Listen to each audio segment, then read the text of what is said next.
ਵਾਹਿਗੁਰੂ ਵਾਹਿਗੁਰੂ ਵਾਹਿਗੁਰੂ ਵਾਹਿਗੁਰੂ ਵਾਹਿਗੁਰੂ। ਸੱਜਣ ਸੱਚਾ ਪਾਤਸ਼ਾਹ ਸਿਰ ਸ਼ਾਹਾਂ ਦਾ ਸ਼ਾਹ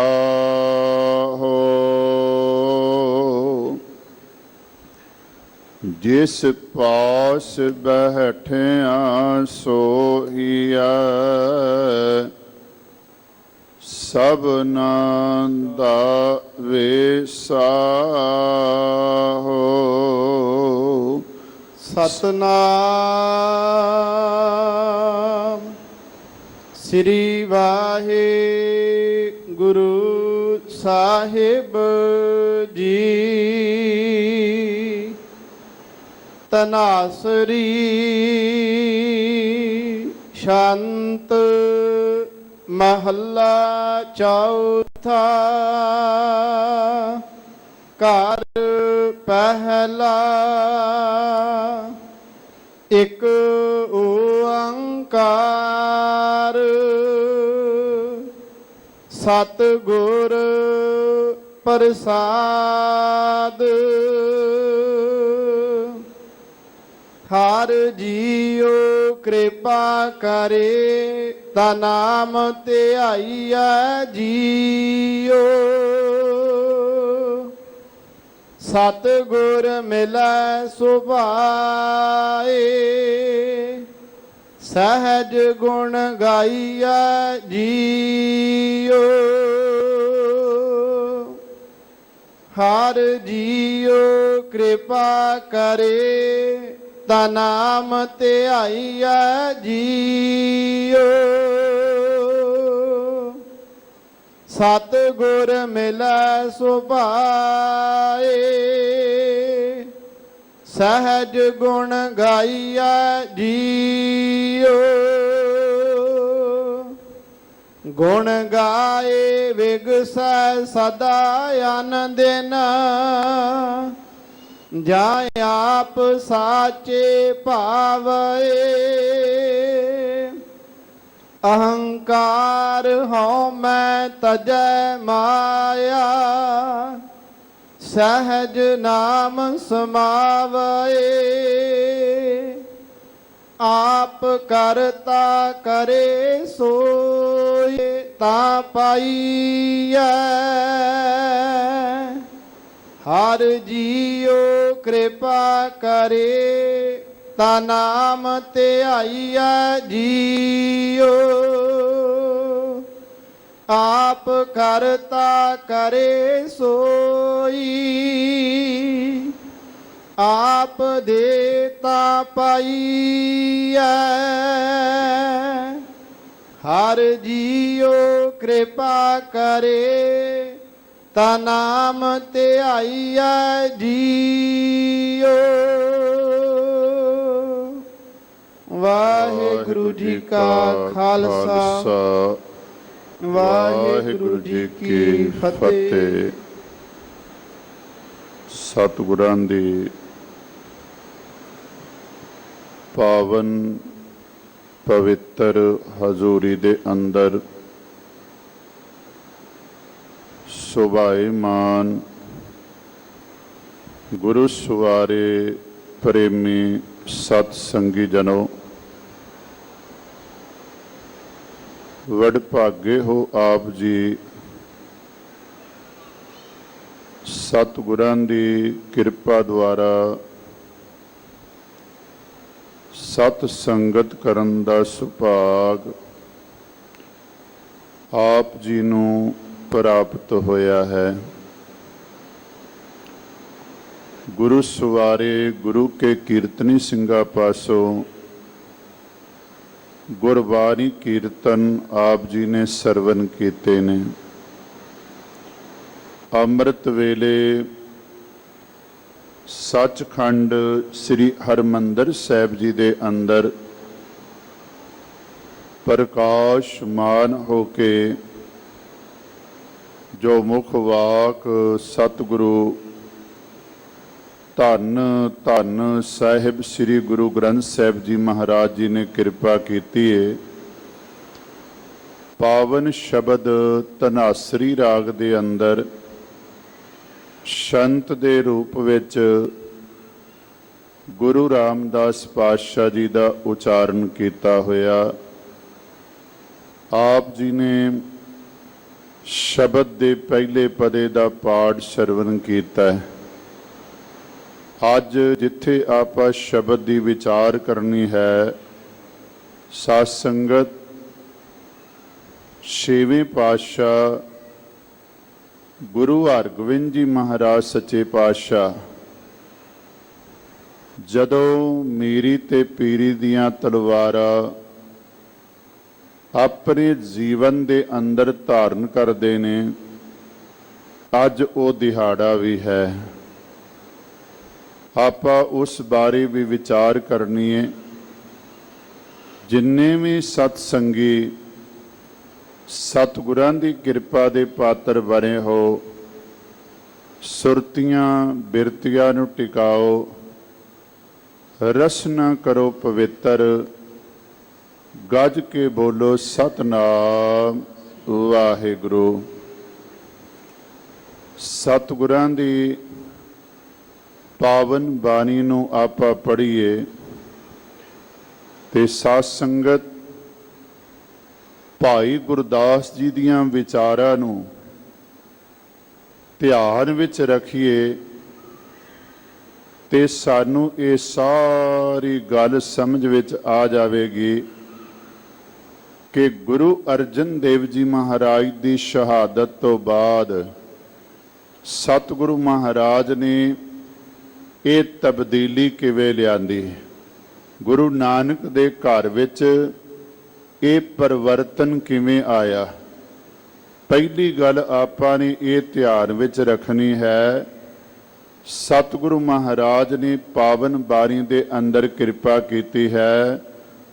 ਜੋਤ ਓਹਾ ਜੁਗਤ ਸਾਏ ਸਹਿ ਕਾਇਆ ਫੇਰ ਪਲਟੀਐ। ਜੋਤ ਓਹਾ ਜੁਗਤ ਸਾਈ ਸਹਿ ਕਾਇਆ ਫੇਰ ਪਲਟੀਐ। ਜੋਤ ਵੀ ਉਹ ਹੈ, ਜੁਗਤ ਵੀ ਉਹ ਹੈ, ਕੇਵਲ ਸਰੀਰ ਜਿਹੜੇ ਨੇ ਨਾ ਉਹ ਬਦਲਦੇ ਰਹੇ ਨੇ।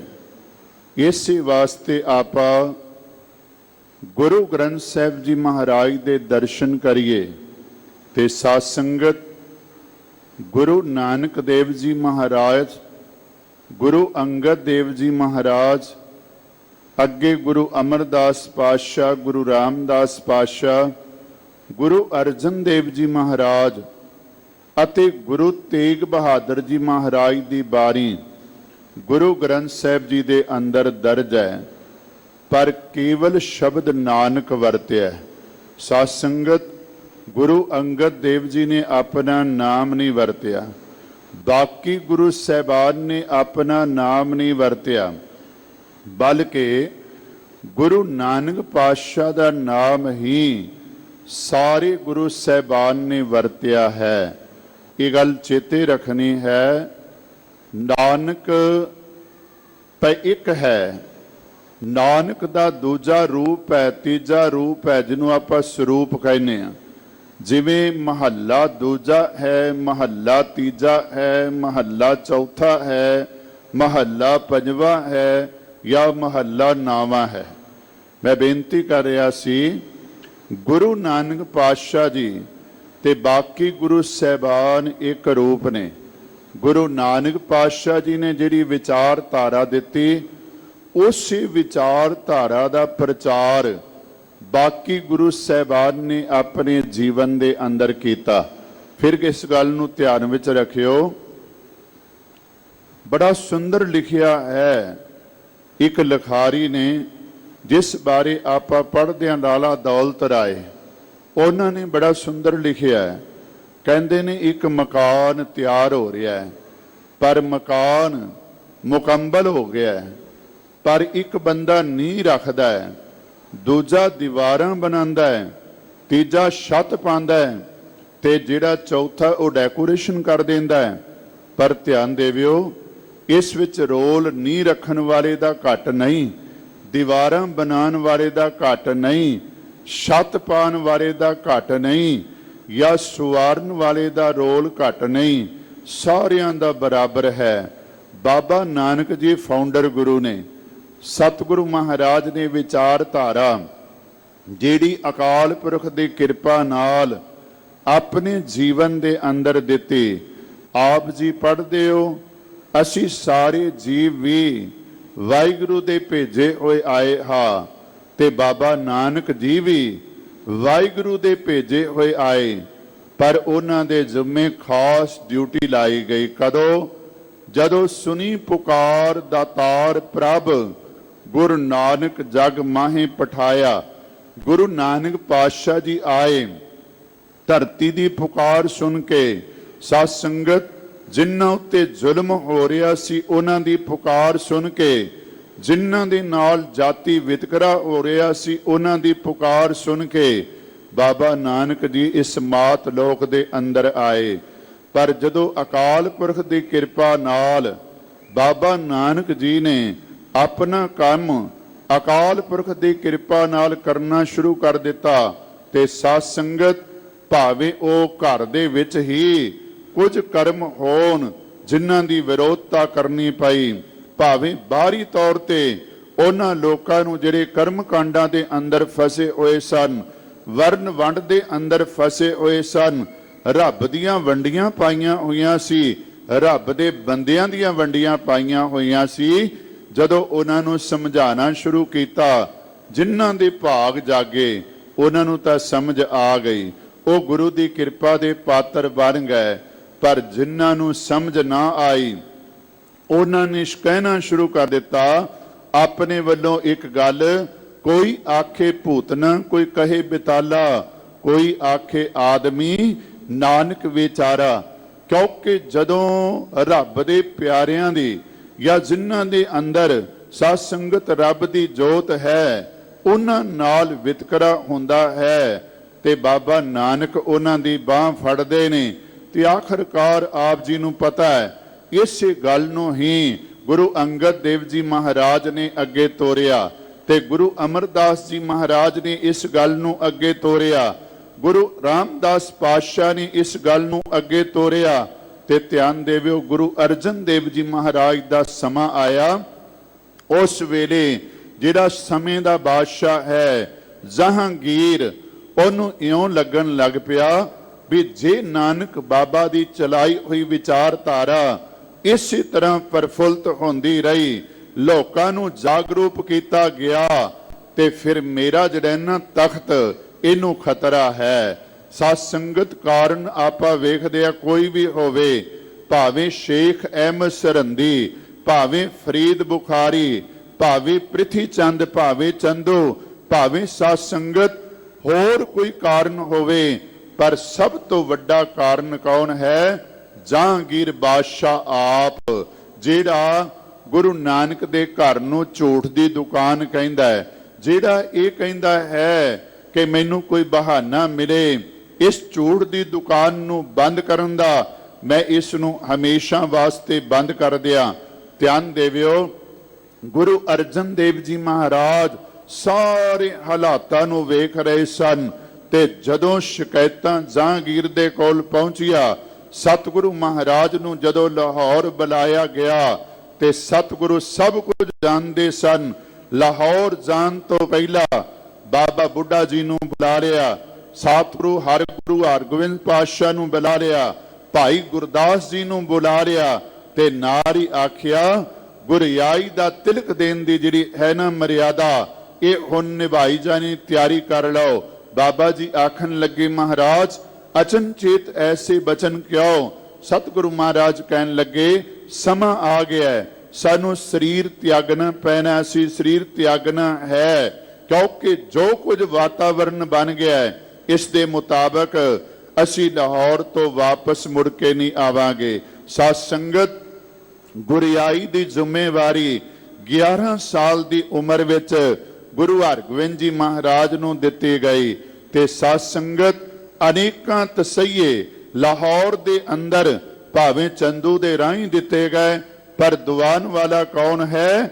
ਜਹਾਂਗੀਰ ਬਾਦਸ਼ਾਹ। ਸਾਧ ਸੰਗਤ ਸਤਿਗੁਰੂ ਮਹਾਰਾਜ ਸ਼ਹਾਦਤ ਦਾ ਜਾਮ ਪੀ ਗਏ ਤੇ ਸਤਿਗੁਰੂ ਮਹਾਰਾਜ ਜਦੋਂ ਜੋਤੀ ਜੋਤ ਸਮਾਏ, ਉਸ ਵੇਲੇ 5 ਸਿੱਖ ਜਿਹੜੇ ਗੁਰੂ ਮਹਾਰਾਜ ਦੇ ਨਾਲ ਗਏ ਸਨ, ਭਾਈ ਪੈੜਾ ਜੀ, ਭਾਈ ਪਿਰਾਣਾ ਜੀ, ਭਾਈ ਜੇਠਾ ਜੀ, ਭਾਈ ਬਿਧੀ ਚੰਦ ਜੀ ਤੇ ਭਾਈ ਲੰਗਾ ਜੀ, ਇਹ ਵਾਪਸ ਆਏ। ਗੁਰੂ ਹਰਗੋਬਿੰਦ ਜੀ ਮਹਾਰਾਜ ਸੱਚੇ ਪਾਤਸ਼ਾਹ ਨੂੰ ਮਿਲੇ, ਸਤਿਗੁਰੂ ਮਹਾਰਾਜ ਨੂੰ ਸਾਰੀ ਵਾਰਤਾ ਦੱਸੀ ਤੇ ਸਤਿਗੁਰੂ ਮਹਾਰਾਜ ਸੱਚੇ ਪਾਤਸ਼ਾਹ ਨੇ ਸਾਧ ਸੰਗਤ ਉਸ ਵੇਲੇ ਇਹ ਧਿਆਨ ਮਾਰ ਲਿਆ ਕਿ ਹੁਣ ਹੱਥ ਜੋੜਨ ਨਾਲ ਜਾਂ ਸਿਰ ਨਿਵਾਨ ਨਾਲ ਜਾਂ ਸ਼ਹਾਦਤਾਂ ਦੇਣ ਨਾਲ ਕੰਮ ਸਿਰੇ ਨਹੀਂ ਚੜ੍ਹਦਾ। ਹੁਣ ਤਾਂ ਕੇਵਲ ਤੇ ਕੇਵਲ ਭਾਈ ਗੁਰਦਾਸ ਜੀ ਦੇ ਕਥਨ ਮੁਤਾਬਕ, ਭਾਈ ਗੁਰਦਾਸ ਜੀ ਆਖਦੇ ਨੇ ਨਾ, ਖੂਹ ਵਿੱਚੋਂ ਪਾਣੀ ਕੱਢਣਾ ਹੋਵੇ ਤੇ ਡੋਲ ਦੇ ਮੂੰਹ ਨਾਲ ਰੱਸਾ ਬੰਨਣਾ ਪੈਂਦਾ ਹੈ। ਜੇ ਸੱਪ ਜਿਹਦੇ ਸਿਰ ਵਿੱਚ ਮਣੀ ਹੈ, ਉਸ ਕੋਲੋਂ ਮਣੀ ਪ੍ਰਾਪਤ ਕਰਨੀ ਹੋਵੇ, ਹੱਥ ਜੋੜਿਆ ਮਣੀ ਉਹ ਨਹੀਂ ਦਿੰਦਾ, ਹੱਸ ਕੇ ਮਣੀ ਕਦੀ ਨਹੀਂ ਦੇਵੇਗਾ। ਜੇ ਆਪਾਂ ਹਿਰਨ ਦੀ ਨਾਭੀ ਵਿੱਚੋਂ ਕਸਤੂਰੀ ਪ੍ਰਾਪਤ ਕਰਨੀ ਹੋਵੇ ਤੇ ਕਸਤੂਰੀ ਵੀ ਪਿਆਰਿਓ ਧਿਆਨ ਦੇਵਿਓ, ਉਦੋਂ ਤੱਕ ਮਿਰਗ ਨਹੀਂ ਦਿੰਦਾ, ਹਰਨ ਨਹੀਂ ਦਿੰਦਾ, ਜਦੋਂ ਤੱਕ ਉਸ ਨੂੰ ਮਾਰ ਨਾ ਦਿੱਤਾ ਜਾਵੇ। ਤਿਲਾਂ ਵਿੱਚੋਂ ਤੇਲ ਨਿਕਲੇਗਾ। ਕੇਵਲ ਤੇ ਕੇਵਲ ਸਾਧ ਸੰਗਤ ਕਹਾਣੀ ਵਿੱਚ ਪੀੜਿਆ, ਕੂਲੂ ਵਿੱਚ ਪੀੜਿਆ, ਤੇ ਜਿਹੜਾ ਨਰਿਏਲ ਹੈ ਨਾ, ਇਹ ਗਰੀ ਕਦੋਂ ਦਿੰਦਾ ਹੈ? ਜਦੋਂ ਇਸ ਦਾ ਮੂੰਹ ਭੰਨ ਲਓ। ਇਹ ਉਦਾਹਰਨਾਂ ਦਿੱਤੀਆਂ, ਜਿਉਂ ਕਰ ਖੂਹੋਂ ਨਿਕਲੈ ਗਲ ਬੱਧੇ ਪਾਣੀ। ਫਿਰ ਆਖਦੇ ਨੇ, ਜਿਉਂ ਮਨ ਕਾਲੇ ਸੱਪ ਸਿਰ ਹੱਸ ਦੇ ਨ ਜਾਣੀ, ਜਿਉਂ ਕਸਤੂਰੀ ਮਿਰਗ ਤਨ ਮਰ ਮੁੱਕੇ ਆਣੀ, ਤੇਲ ਤਿਲੋਂ ਕਿਉਂ ਨਿਕਲੈ ਵਿਨ ਪੀੜੇ ਘਾਰੀ। ਫਿਰ ਆਖਦੇ, ਮੂੰਹ ਭੰਨ ਗਰੀ ਦੇ ਨਰਿਏਲ ਨਿਸ਼ਾਨੀ, ਤੇ ਖੀਰ ਵਿੱਚ ਜਾ ਕੇ ਕਿਰਪਾ ਕੀਤੀ। ਤਿਉ ਬੇਮੁਖ ਲੋਹਾ ਸਾਧੀਐ, ਬੇਮੁਖ ਲੋਹਾ ਸਾਧੀਐ ਵਗਦੀ ਵਾਦਾਨੀ। ਜਿਵੇਂ ਸਾਧ ਸੰਗਤ ਲੋਹੇ ਨੂੰ ਸੁਧਾਰਨਾ ਹੋਵੇ, ਚੀਜ਼ਾਂ ਬਣਾਰੀਆਂ ਹੋਣ ਤੇ ਹਥੌੜਾ ਚਲਾਣਾ ਪੈਂਦਾ ਹੈ। ਬਿਲਕੁਲ ਇਸੇ ਤਰ੍ਹਾਂ ਬੇਮੁਖ ਬੰਦੇ ਦੇ ਨਾਲ ਜਿਹੜਾ ਜ਼ੁਲਮ ਕਰਨ ਤੇ ਤੁਲਿਆ ਹੋਇਆ ਹੈ, ਜੇ ਉਸ ਨਾਲ ਸੰਬੰਧ ਜੋੜਨਾ ਹੈ ਤੇ ਫਿਰ ਲੋਹਾ ਉਸ ਨਾਲ ਲੈਣਾ ਪਵੇਗਾ, ਲੋਹਾ ਉਸ ਨਾਲ ਲੈਣਾ ਪਵੇਗਾ। ਧਿਆਨ ਦੇਵਿਓ, ਬਾਬਾ ਨਾਨਕ ਜੀ ਨੇ ਵੀ ਇਹੋ ਗੱਲ ਕਹੀ ਹੈ। ਮਹਾਰਾਜ ਆਖਦੇ ਨੇ, ਮੂਰਖ ਗੰਢ ਪਵੈ ਮੋਹ ਮਾਰ। ਮੂਰਖ ਨਾਲ ਸੰਬੰਧ ਜੋੜਨਾ ਹੋਵੇ, ਮੂਰਖ ਨੂੰ ਸਾਧਨਾ ਹੋਵੇ ਤੇ ਫਿਰ ਚਵੇੜ ਦੀ ਲੋੜ ਹੈ, ਮੂੰਹ ਤੇ ਥੱਪੜ ਮਾਰਨ ਦੀ ਲੋੜ ਹੈ। ਨਾਨਕ ਆਖੈ ਇਹੋ ਵਿਚਾਰ, ਇਹ ਵਿਚਾਰ ਬਾਬਾ ਨਾਨਕ ਜੀ ਦਾ ਹੈ, ਕਿਉਂਕਿ ਬਾਬਾ ਨਾਨਕ ਜੀ ਕ੍ਰਾਂਤੀਕਾਰੀ ਘਟ ਨਹੀਂ। ਕਿਉਂਕਿ ਜੇ ਆਪਾਂ ਕਹਿੰਦੇ ਆ ਵੀ ਗੁਰੂ ਹਰਗੋਬਿੰਦ ਜੀ ਮਹਾਰਾਜ ਕ੍ਰਾਂਤੀਕਾਰੀ ਨੇ, ਜਾਂ ਆਪਾਂ ਕਹਿੰਦੇ ਹਾਂ ਗੁਰੂ ਗੋਬਿੰਦ ਸਿੰਘ ਜੀ ਮਹਾਰਾਜ ਕ੍ਰਾਂਤੀਕਾਰੀ ਨੇ। ਇੱਕ ਵਾਰੀ ਆ ਭਾਈ ਅੱਡਨ ਸ਼ਾਹ ਸੇਵਾ ਪੰਥੀ ਦੇ ਕੋਲ ਸਾਧ ਸੰਗਤ ਕੁਦਰਤੀ ਤੌਰ ਤੇ ਬੈਠੇ ਹੋਏ ਸਨ। ਕੌਣ? ਪੀਰ। ਕਿਹੜਾ ਪੀਰ? ਜਿਹੜਾ ਬਹਾਦਰ ਸ਼ਾਹ ਦਾ ਸਤਿਕਾਰਯੋਗ ਪੀਰ ਹੈ। ਤੇ ਕਹਿੰਦੇ ਨੇ ਭਾਈ ਅੱਡਨ ਸ਼ਾਹ ਉਸ ਕੋਲ ਬੈਠੇ ਨੇ। ਕੁਦਰਤੀ ਬਹਾਦਰ ਸ਼ਾਹ ਆ ਗਿਆ ਤੇ ਬਹਾਦਰ ਸ਼ਾਹ ਹਾਲੇ ਕਿ ਗੁਰੂ ਗੋਬਿੰਦ ਸਿੰਘ ਜੀ ਮਹਾਰਾਜ ਦੀ ਕਿਰਪਾ ਨਾਲ ਤਖਤ ਪ੍ਰਾਪਤ ਕਰਦਾ ਹੈ। ਪਰ ਧਿਆਨ ਦੇਵਿਓ, ਤਖਤ ਪ੍ਰਾਪਤ ਕਰਨ ਤੋਂ ਬਾਅਦ ਜਦੋਂ ਬੰਦਾ ਸਿੰਘ ਬਹਾਦਰ ਦੀਆਂ ਸਰਗਰਮੀਆਂ ਵੇਖੀਆਂ ਤੇ ਉਹਨੂੰ ਵੀ ਆਪਣੇ ਤਖਤ ਦਾ ਖਤਰਾ ਪੈ ਗਿਆ। ਉਹਨੇ ਵੀ ਸਿੱਖਾਂ ਦੇ ਸਿਰਾਂ ਦੇ ਮੁੱਲ ਰੱਖ ਦਿੱਤੇ। ਧਿਆਨ ਦੇਵਿਓ, ਅੱਜ ਗੁਰੂ ਨਾਨਕ ਪਾਤਸ਼ਾਹ ਜੀ ਦਾ ਸਿੱਖ ਭਾਈ ਅੱਡਨ ਸ਼ਾਹ ਪੀਰ ਦੇ ਕੋਲ ਬੈਠਾ ਹੋਇਆ ਹੈ। ਕੁਦਰਤੀ ਬਹਾਦਰ ਸ਼ਾਹ ਆ ਗਿਆ ਤੇ ਬਹਾਦਰ ਸ਼ਾਹ ਨੇ ਸਵਾਲ ਕਰ ਦਿੱਤਾ, ਇਹ ਮਰੀਲੇ ਗੁਰੂ ਦਾ ਸਿੱਖ ਹੈ? ਤੇ ਪੀਰ ਕਹਿਣ ਲੱਗਾ ਵੀ ਮੇਰੇ ਕੋਲ ਪ੍ਰਾਹੁਣੇਚਾਰੀ ਦੇ ਤੌਰ ਤੇ ਆਏ ਨੇ, ਕਿਤੇ ਐਸਾ ਨਾ ਹੋਵੇ ਮੈਂ ਕਹਿ ਦਿਆਂ ਵੀ ਮਰੀਲੇ ਗੁਰੂ ਦਾ ਸਿੱਖ ਹੈ, ਭਾਵ ਲੜਾਕੇ ਗੁਰੂ ਦਾ ਸਿੱਖ ਹੈ, ਗੁਰੂ ਗੋਬਿੰਦ ਸਿੰਘ ਜੀ ਦਾ ਸਿੱਖ ਹੈ, ਤੇ ਇਹਦਾ ਕੋਈ ਨੁਕਸਾਨ ਨਾ ਹੋ ਜਾਵੇ। ਪੀਰ ਕਹਿਣ ਲੱਗਾ, ਨਹੀਂ, ਇਹ ਬਾਬੇ ਨਾਨਕ ਦਾ ਸਿੱਖ ਹੈ। ਜਦੋਂ ਪੀਰ ਉੱਤੇ ਸਵਾਲ ਕੀਤਾ ਗਿਆ ਬਹਾਦਰ ਸ਼ਾਹ ਵੱਲੋਂ, ਇਹ ਮਰੀਲੇ ਗੁਰੂ ਦਾ ਸਿੱਖ ਹੈ? ਕਹਿਣ ਲੱਗੇ, ਨਹੀਂ, ਇਹ ਬਾਬਾ ਨਾਨਕ ਦਾ ਸਿੱਖ ਹੈ। ਤੇ ਭਾਈ ਅੱਡਨ ਸ਼ਾਹ ਉਸੇ ਵੇਲੇ ਆਖਣ नहीं मैं मरीले गुरु दा सिख हा। साध संगत बहादुर शाह कुछ बोलिया नहीं, बहादुर शाह चला गया। पर बाद विच पीर जी ने एक सवाल किया, कहन लगे भाई अडन शाहो कि तुसी गुरु साहिबान दे विच अंतर समझदे हो, बाबा नानक ते गुरु गोबिंद सिंह जी महाराज दे विच फर्क समझदे हो? उस वेले भाई अडन शाह ने एक गल कही, कहन लगे नहीं मैं फर्क नहीं समझदा, फर्क तुसी समझदे हो, क्योंकि मेरी चमड़ी बचाने वास्ते तुसी बहादुर शाह नूं कह दिता कि ये मरीले गुरु दा सिख नहीं, ये बाबे नानक दा सिख है। मेरे अंदर कोई भेदभाव नहीं, पर तुसी ये फर्क पाते हो। मैं फिर बेनती करांगा साध संगत, जे क्रांतिकारी गुरु गोबिंद सिंह जी महाराज ने, जे क्रांतिकारी गुरु हरगोबिंद जी महाराज ने, ते क्रांतिकारी बाबा नानक घट नहीं। क्योंकि जेड़े आखदे ने राजे शीं मुकदम कुत्ते, ध्यान देवियो, ये कोई आम बंदा नहीं कह सकता। जिस उत्ते अकाल पुरख की कृपा वो कहेगा। साध संगत गुरु अर्जन देव जी महाराज की शहादत हो गई ते सतगुरु महाराज ने यह विचार लिया, हाले के सर जादूनार सरकार ने ये बचन कहे ने, वो कहते ने भी जेड़ी भगती दी लहर गुरु नानक पातशाह तो लैके गुरु अर्जन तक बहुत चंगी तरह वगदी आ रही सी। जदों गुरु हरगोबिंद जी महाराज का समा आया, इन्हां ने जदों तलवारां पहन लियां, जदों फौजां दा रूप धारण कर लिया, जदों तख्त बना दिते ते मारूथल दे अंदर आके लहर गर्क हो गई। पर ध्यान देवियो साध संगत, कोई गल नहीं समझदा कि गुरु हरगोबिंद जी महाराज ने उसे ही प्रवाह नूं अगे तोरिया है। क्योंकि आप जी जानदे हो पहाड़ां दे विचों नदियां निकलदियां हन, अपने शौ वल वधदियां ने, समुंदर वल जांदियां ने। पर जे कोई चट्टान रस्ते दे विच अड़िक्का बने, रोक पावे, पारी उस चट्टान दे नाल अड़दा है, खह के लंघदा है, पारी दा रूप भी बदलदा है, रंग भी बदलदा है, आवाज भी बदलदी है। फिर ध्यान देवियो, रूप भी बदलेगा, रंग भी बदलेगा, आवाज भी बदलेगी, पर वो पानी अपने शौ समुंदर वाल वधदा जावेगा। बिल्कुल जे जहांगीर वर्गी शेख अहमद सरहंदी वर्गी अड़ गई, ਉਹਨੂੰ ਹਟਾਉਣ ਵਾਸਤੇ ਕੇਵਲ ਤੇ ਕੇਵਲ ਕੀ ਚਾਹੀਦਾ ਸੀ? ਮੇਰੀ ਤੇ ਪੀਰੀ ਦੀਆਂ ਤਲਵਾਰਾਂ।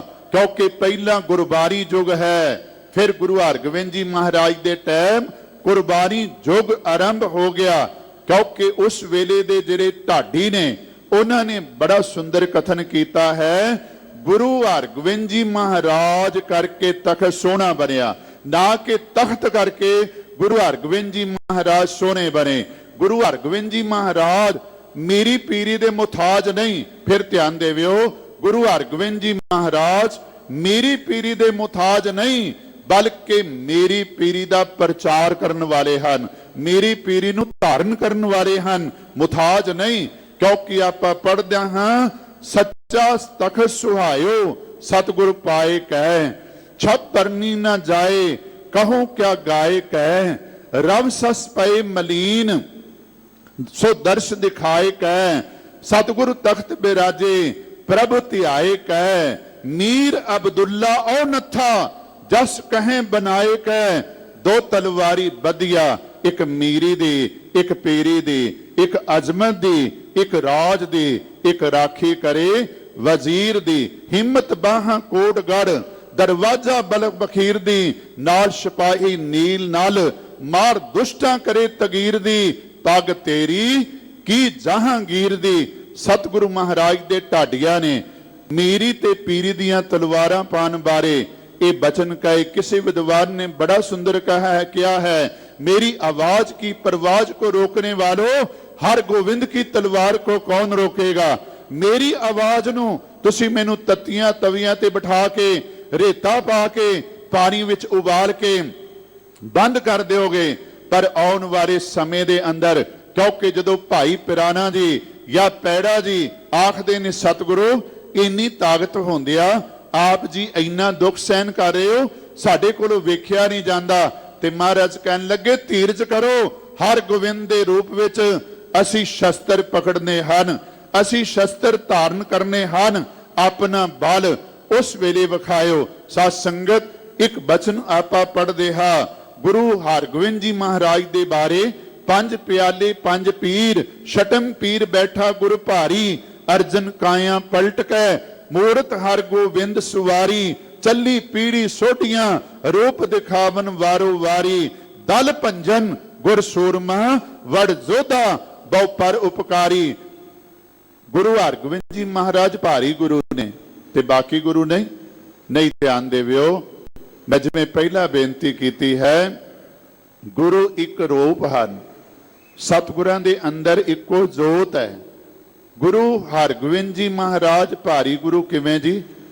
ਧਿਆਨ ਦੇਵਿਓ, ਸਤਿਗੁਰਾਂ ਨੇ ਪੀਰੀ ਦੇ ਨਾਲ ਮੀਰੀ ਦੀ ਤਲਵਾਰ ਧਾਰਨ ਕਰ ਲਈ ਤੇ ਜਦੋਂ ਸਮਰੱਥ ਰਾਮਦਾਸ ਮਰੱਠਿਆਂ ਦਾ ਗੁਰੂ ਪੁੱਛਦਾ ਹੈ ਨਾ, ਬਾਬਾ ਨਾਨਕ ਦੀ ਜੋਤ ਦੇ ਮਾਲਕ ਹੋ, ਤੁਹਾਨੂੰ ਇਹ ਤਲਵਾਰਾਂ ਧਾਰਨ ਕਰਨ ਦੀ ਕਿਉਂ ਲੋੜ ਪੈ ਗਈ? ਤੇ ਸਤਿਗੁਰੂ ਮਹਾਰਾਜ ਨੇ ਬੜਾ ਸੁੰਦਰ ਜਵਾਬ ਦਿੱਤਾ ਸੀ। ਆਖਣ ਲੱਗੇ, ਜਰਵਾਰੇ ਦੀ ਭਖਿਆ ਤੇ ਗਰੀਬ ਦੀ ਰੱਖਿਆ। ਇਹ ਤਲਵਾਰਾਂ ਅਸੀਂ ਜਰਵਾਰਿਆਂ ਦੀ ਭਖਿਆ ਵਾਸਤੇ ਤੇ ਜਿਹੜਾ ਗਰੀਬ ਹੈ ਨਾ ਉਸ ਦੀ ਰੱਖਿਆ ਵਾਸਤੇ। ਵੇਖੋ, ਜੇ ਜਹਾਂਗੀਰ ਸਤਿਗੁਰੂ ਮਹਾਰਾਜ ਦੇ ਵੱਲ ਜਿਹੋ ਜਿਹਾ ਮੂੰਹ ਕਰਕੇ ਆਂਦਾ ਹੈ ਉਹਨੂੰ ਉਹੋ ਜਿਹਾ ਜਵਾਬ ਦਿੰਦੇ ਨੇ, ਪਰ ਜਦੋਂ ਉਹੋ ਹੀ ਜਹਾਂਗੀਰ, ਧਿਆਨ ਦੇਵਿਓ ਸਾਧ ਸੰਗਤ, ਗੁਰੂ ਅਰਜਨ ਦੇਵ ਜੀ ਨੂੰ ਤਸੱਈਏ ਦੇਣ ਵਾਲਾ, ਗੁਰੂ ਹਰਗੋਬਿੰਦ ਜੀ ਮਹਾਰਾਜ ਨੂੰ ਗਵਾਲੀਅਰ ਦੇ ਕਿਲੇ ਵਿੱਚ ਕੈਦ ਕਰਨ ਵਾਲਾ, ਗੁਰੂ ਕੀ ਸ਼ਰਨ ਵਿੱਚ ਆਂਦਾ ਹੈ, ਆਪਣੀ ਭੁੱਲ ਬਖਸ਼ਾਂਦਾ ਹੈ ਤੇ ਸਤਿਗੁਰੂ ਫਿਰ ਉਹਨੂੰ ਗਲੇ ਲਾ ਲੈਂਦੇ ਨੇ। ਜੇ ਸ਼ਾਹਜਹਾਂ ਸਾਧ ਸੰਗਤ ਫਿਰ ਫੌਜਾਂ ਦਾ ਡਰਾਵਾ ਦਿੰਦਾ ਹੈ, ਆਪਣੀ ਸ਼ਕਤੀ ਦਾ ਡਰਾਵਾ ਦਿੰਦਾ ਹੈ ਤੇ ਸਤਿਗੁਰੂ ਮਹਾਰਾਜ 4 ਲੜਾਈਆਂ ਉਸ ਦੇ ਨਾਲ ਲੜਦੇ ਨੇ। ਪਰ ਧਿਆਨ ਦੇਵੋ, 4 ਲੜਾਈਆਂ ਦੇ ਅੰਦਰ ਜ਼ਰ ਜ਼ੋਰੂ ਜ਼ਮੀਨ ਦੀ ਗੱਲ ਨਹੀਂ, ਕੇਵਲ ਤੇ ਕੇਵਲ ਸਤਿਗੁਰੂ ਮਹਾਰਾਜ ਨੇ ਧਰਮ ਜਿਹੜਾ ਹੈ ਇਹਨੂੰ ਸਾਹਮਣੇ ਰੱਖਿਆ। ਧਰਮ ਯੁੱਧ ਦੀ ਲੜਾਈ ਜਿਹੜੀ ਇਹ ਚੱਲਦੀ ਰਹੀ ਤੇ ਧਿਆਨ ਦੇਵਿਓ, ਮੈਦਾਨੇ ਜੰਗ ਦੇ ਅੰਦਰ ਹੱਥੀ ਪਾਲਿਆ ਪਹਿਲੀ ਲੜਾਈ ਦੇ ਅੰਦਰ ਕੰਮ ਆਇਆ। 4 ਲੜਾਈਆਂ ਉਸ ਤੋਂ ਬਾਅਦ ਲੜੀਆਂ ਗਈਆਂ ਤੇ ਆਖਰੀ ਲੜਾਈ ਕਰਤਾਰਪੁਰ ਦੀ ਲੜਨ ਵਾਸਤੇ ਸਤਿਗੁਰਾਂ ਦੇ ਸਾਹਮਣੇ ਆ ਗਿਆ। ਕੌਣ? ਪੈਂਦੇ ਖਾਂ। ਜਦੋਂ ਸਤਿਗੁਰਾਂ ਨੇ ਤਲਵਾਰ ਦਾ ਵਾਰ ਕੀਤਾ, ਥੱਲੇ ਡਿੱਗ ਨਹੀਂ, ਮਾਂ ਕਹਿਣ ਦਾ ਸਮ ਨਹੀਂ, ਕਲਮਾ ਪੜ੍ਹ ਤੇ ਸਾਧ ਸੰਗਤ ਵਾਹਿਗੁਰੂ ਦੀ ਕਿਰਪਾ ਦਾ ਪਾਤਰ ਬਣ। ਉਸ ਵੇਲੇ ਪੈਂਦੇ ਖਾਂ ਇੱਕੋ ਗੱਲ ਕਹਿੰਦਾ ਹੈ, ਸਤਿਗੁਰੂ ਤੁਹਾਡੀ ਤਲਵਾਰ ਹੀ ਮੇਰੇ ਵਾਸਤੇ ਕਲਮਾ ਹਨ। ਤੇ ਜੇ ਕਾਲੇ ਖਾਂ ਮੁਕਾਬਲੇ ਵਿੱਚ ਆਂਦਾ ਹੈ, ਸਤਿਗੁਰੂ ਮਹਾਰਾਜ ਉਹਨੂੰ ਵਾਰ ਕਰਨ ਦਾ ਸਮਾਂ ਦਿੰਦੇ ਨੇ ਤੇ ਸਾਧ ਸੰਗਤ ਜਦੋਂ ਉਸ ਦਾ ਵਾਰ ਕੋਈ ਕੰਮ ਨਹੀਂ ਆਂਦਾ ਤੇ ਸਤਿਗੁਰੂ ਮਹਾਰਾਜ ਆਪਣਾ ਵਾਰ ਕਰਦੇ ਤੇ ਨਾਲ ਹੀ ਕਹਿੰਦੇ ਨੇ, ਕਾਲੇ ਖਾਂ ਤਲਵਾਰ ਇਉਂ ਨਹੀਂ ਚਲਾਈ ਦੀ, ਇਉਂ ਚਲਾਈ ਦੀ, ਤੇ ਨਾਲ ਹੀ ਉਸ ਨੂੰ ਖਤਮ ਕਰ ਦਿੰਦੇ ਨੇ। ਮੋਹਸਨ ਫਾਨੀ ਬੜਾ ਸੁੰਦਰ ਲਿਖਦਾ ਹੈ, ਉਹ ਕਹਿੰਦੇ ਨੇ, ਮੈਦਾਨੇ ਜੰਗ ਦੇ ਅੰਦਰ ਵੀ ਤਲਵਾਰ ਫੜ ਕੇ ਜੇ ਗੁਰੂ ਹਰਗੋਬਿੰਦ ਜੀ ਮਹਾਰਾਜ ਲੜਦੇ ਨੇ ਨਾ, ਤੇ ਇਉਂ ਲੱਗਦਾ ਹੈ ਵੀ ਜਿਵੇਂ ਇੱਕ ਉਸਤਾਦ ਆਪਣੇ ਸ਼ਾਗਿਰਦ ਨੂੰ ਸ਼ਸਤਰ ਚਲਾਉਣ ਦਾ ਢੰਗ ਦੱਸ ਰਿਹਾ ਹੋਵੇ। ਇਸ ਤਰ੍ਹਾਂ ਬਗੈਰ ਗੁੱਸੇ ਤੋਂ, ਬਗੈਰ ਰੋਹ ਵਿੱਚ ਆਇਆ ਸਤਿਗੁਰੂ ਮਹਾਰਾਜ ਦੁਸ਼ਮਣ ਦਾ ਮੁਕਾਬਲਾ ਕਰਦੇ ਨੇ। ਸਾਧ ਸੰਗਤ, ਮੇਰੀ ਤੇ ਪੀਰੀ ਜਿਹੜੀ ਹੈ ਨਾ, ਵਾਸਤਵ ਵਿੱਚ ਧਰਮ ਤੇ ਰਾਜਨੀਤੀ ਇਹਨੂੰ ਇਕੱਠਾ ਕਰਨ ਦੀ ਗੱਲ ਹੈ। ਗੁਰੂ ਹਰਗੋਬਿੰਦ ਜੀ ਮਹਾਰਾਜ ਨੇ ਜਿੱਥੇ ਤਲਵਾਰਾਂ ਪਾਈਆਂ, ਉੱਥੇ ਹਰ ਮੰਦਰ ਸਾਹਿਬ ਦੇ ਸਾਹਮਣੇ ਅਕਾਲ ਤਖਤ ਦੀ ਰਚਨਾ ਕੀਤੀ। 2 ਨਿਸ਼ਾਨ ਸਾਹਿਬ ਅੱਜ ਵੀ ਗਲਵਕੜੀ ਪਾ ਕੇ ਸਾਧ ਸੰਗਤ ਝੁਲਦੇ ਪਏ ਹਨ। ਤੇ ਆਪ ਜੀ ਨੂੰ ਪਤਾ ਹੈ, ਭਗਤੀ ਵਾਲਾ ਨਿਸ਼ਾਨ ਸਾਹਿਬ ਉੱਚਾ ਤੇ ਸ਼ਕਤੀ ਵਾਲਾ ਨਿਸ਼ਾਨ ਸਾਹਿਬ ਨੀਵਾ। ਸਾਨੂੰ ਸਾਰਿਆਂ ਨੂੰ ਇਹ ਗੱਲ ਯਾਦ ਰੱਖਣੀ ਚਾਹੀਦੀ ਹੈ, ਧਰਮ ਬਿਨਾ ਨ ਰਾਜ ਚਲੇ ਹੈ, ਧਰਮ ਬਿਨਾ ਸਭ ਦਲੇ ਮਲੇ ਹੈ। ਜਿਹੜੇ ਲੋਕ ਧਰਮ ਨੂੰ ਪਿੱਛੇ ਕਰਕੇ ਸਾਧ ਸੰਗਤ ਰਾਜ ਚਲਾਣਾ ਚਾਹੁੰਦੇ ਨੇ, ਅੱਜ ਵੀ ਮਰੇ ਤੇ ਕੱਲ ਵੀ ਮਰੇ। ਜਿਹੜੇ ਲੋਕ ਧਰਮ ਨੂੰ ਅੱਗੇ ਰੱਖ ਕੇ ਤੇ ਸਾਧ ਸੰਗਤ ਆਪਣੇ ਜੀਵਨ ਦੇ ਅੰਦਰ ਰਾਜ ਇਉਂ ਕਰਦੇ ਨੇ, ਸੁਲਤਾਨ ਹੋਵਾਂ ਮੇਲ ਲਸ਼ਕਰ, ਤਖਤ ਰਾਖਾਂ ਪਾਓ, ਹੁਕਮ ਹਾਸਲ ਕਰੀ ਬੈਠਾ, ਨਾਨਕਾ ਸਭ ਵਾਓ, ਮਤ ਦੇਖ ਭੋਲਾ ਵਿਸਰਾ ਤੇ ਵਿਸਰੈ, ਤੇਰਾ ਚਿਤ ਨਾ ਆਵੇ ਨਾਉ।